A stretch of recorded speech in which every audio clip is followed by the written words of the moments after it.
This is Colby Statwick with MCAD, and I'm here today because my son-in-law, Dallas Self, an American citizen, has been wrongfully detained in a Belizean jail for over a week, and I need your help to bring attention to this case. Dallas is a good man who was involved in a tragic accident that wasn't his fault. Instead of being treated fairly by the justice system, he's been denied his basic rights, subjected to what appears to be extortion attempts by local police, and is being held without bail despite no evidence of wrongdoing. This is not about one man's freedom. It's about demanding that American citizens abroad receive fair treatment and due process. I'm asking you to watch this entire video, share it widely, and help us bring Dallas home. On Friday, November 7th, 2025, Dallas and his wife, my daughter, Memory, were in Dangriga celebrating a joyous occasion. They had traveled there for the wedding of their close friends, Benjamin Chun and Alexandra Tafoya, which was scheduled for the next day, Saturday, November 8th. At approximately 3:50 p.m. on Friday, Dallas and Memory were making a routine left turn into the driveway of their vacation rental on the Hummingbird Highway. Dallas signaled properly, slowed down, and began his turn. And as he was already halfway through the turn, a motorcyclist, traveling behind them at high speed, attempted to illegally pass in a clearly marked no passing zone. The motorcyclist struck the driver's side of their rented Jeep Patriot with such force that both doors were severely damaged.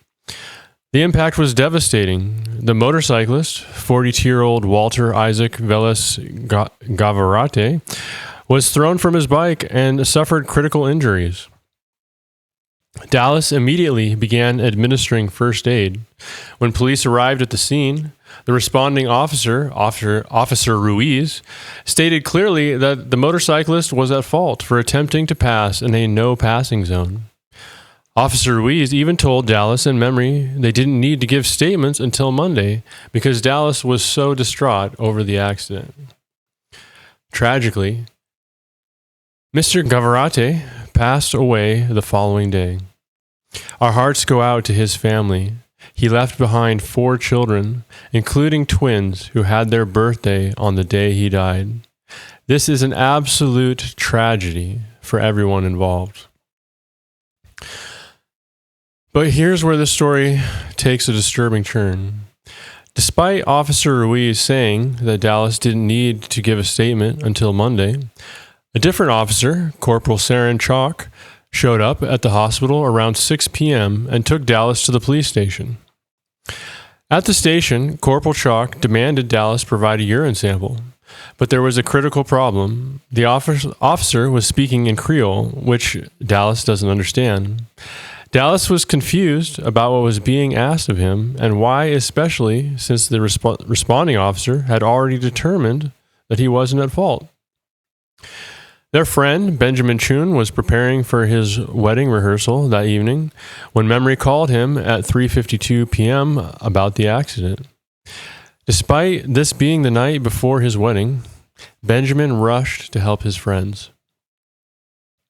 In his signed statement, Benjamin explained that once he translated the request into English and explained it was standard procedure, Dallas immediately agreed to provide the sample.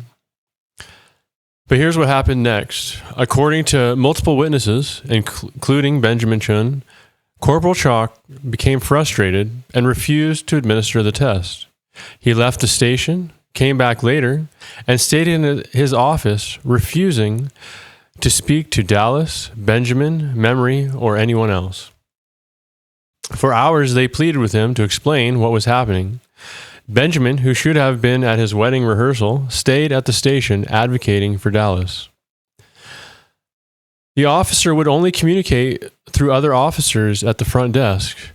When Benjamin asked why Dallas was being charged with failure to provide a specimen, when Dallas had clearly said he was willing to take the test, Corporal Chalk just yawned loudly.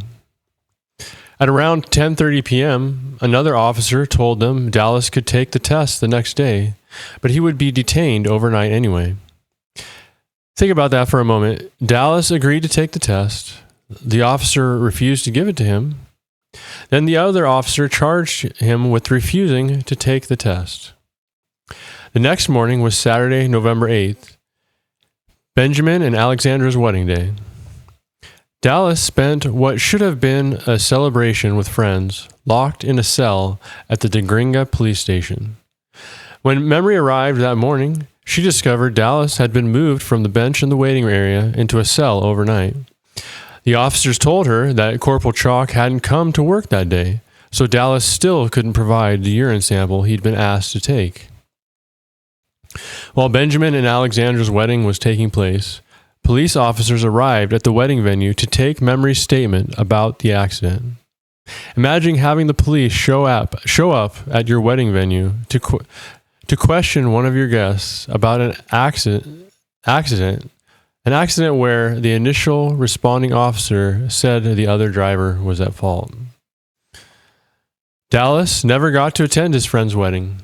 Instead of celebrating with them, he remained detained in a cell. Now, let me tell you something that shocked us.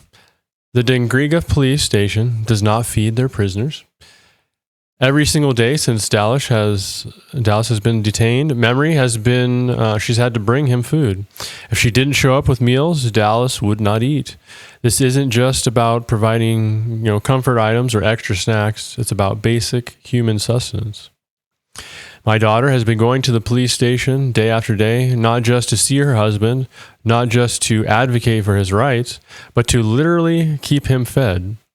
On Wednesday, November 12th, when she brought dinner for Dallas around 6 p.m., she was denied the ability to even see him, though she was still expected to provide his meal.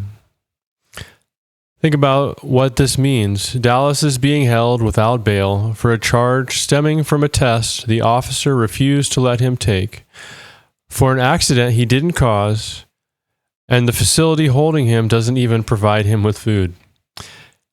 This is the treatment an American citizen is receiving in detention. Dallas requested multiple times to contact the U.S. Embassy. He was denied this basic right. That same Saturday afternoon, around 4:45 p.m., police notified Memory that Mr. Gavarenti had passed away, and they would need to impound the rental car. Between 5 and 7 p.m., Memory provided her statement at the police station, where she was told Dallas would have a court hearing on Monday and would remain detained until then.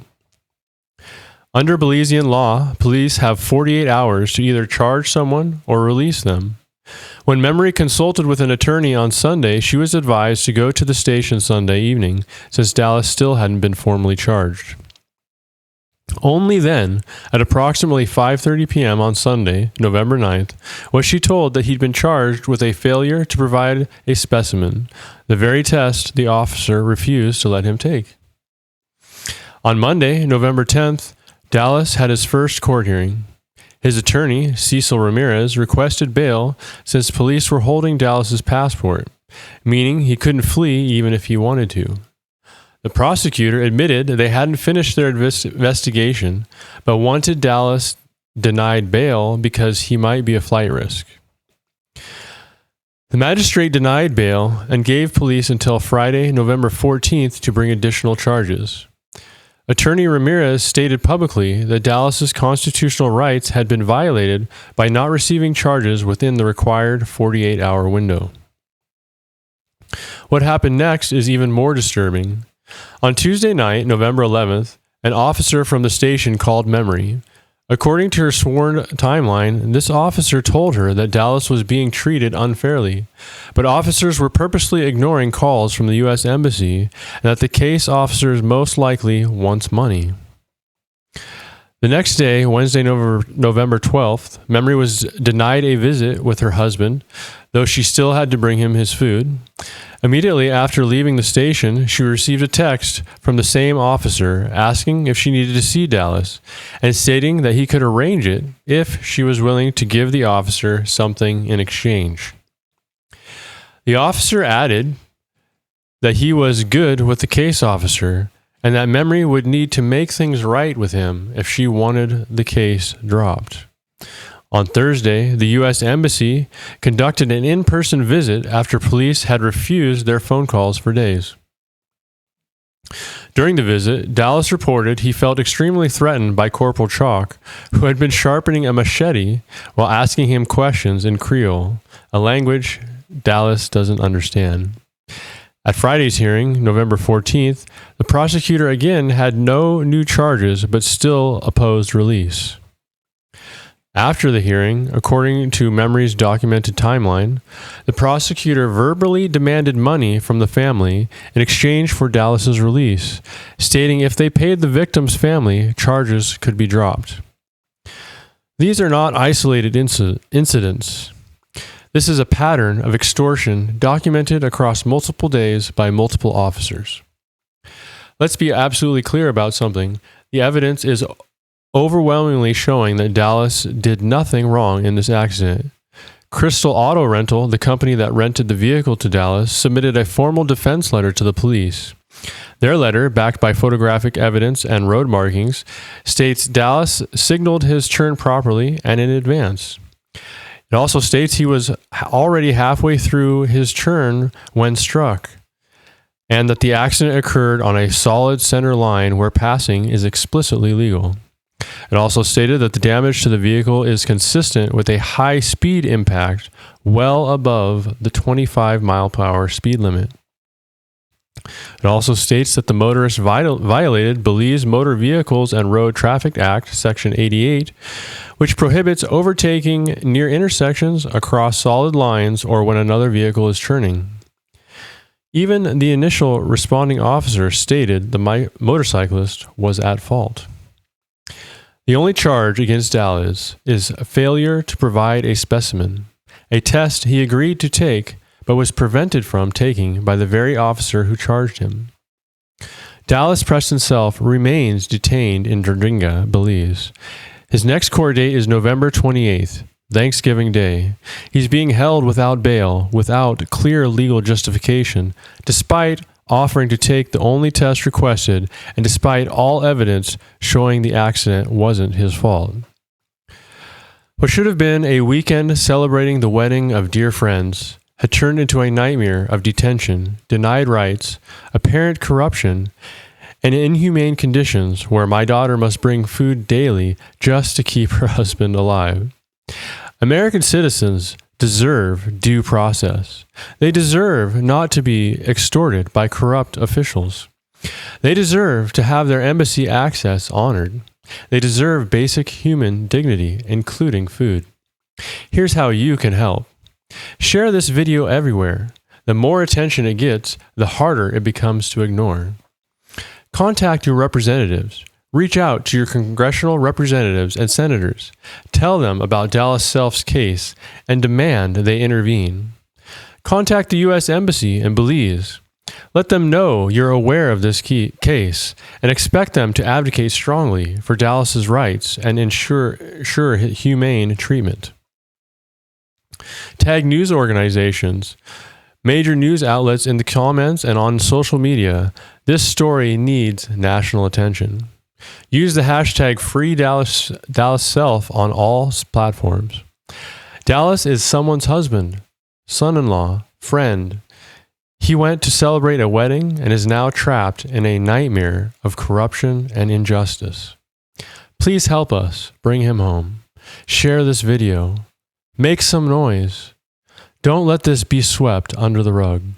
Thank you for watching, and thank you for caring about justice.